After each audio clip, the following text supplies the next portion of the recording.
Elon Musk has had a rocky 2018. It started in flames. Or rather, Flamethrower. Musk's boring company sold about $10 million of these in just 4 days. And the fire hasn't stopped for the billionaire CEO. In February, SpaceX launched the world's largest rocket into orbit, complete with a Tesla Roadster. And while the car might be flying high here, Tesla's stock was about to take a nosedive.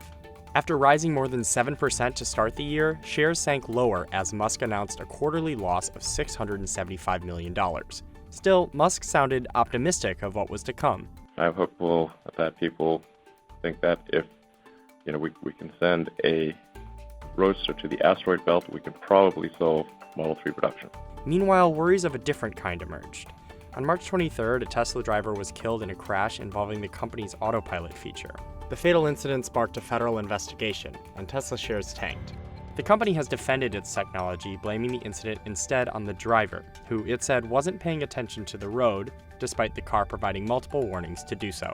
Then back-to-back bad news for Tesla, as Moody's downgraded its credit rating, and the company voluntarily recalled 123,000 Model S vehicles over a Bolt issue. Shares hit their lowest point of the year after that week.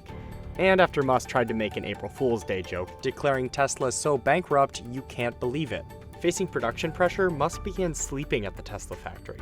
He later said his fatigue contributed to this combative conference call in May. These questions are so dry. They're killing me.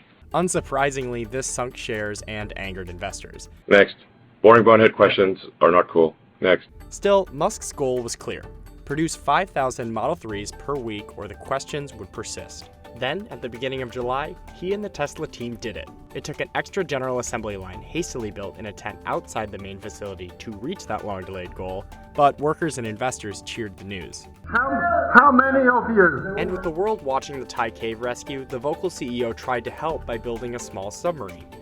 But he just ended up getting in a fight with a British diver on Twitter. But the real shock came on August 7th, when Musk tweeted he is considering taking Tesla private. And the surprise tweet, which caused the stock to jump 11%, has drawn the government's eye.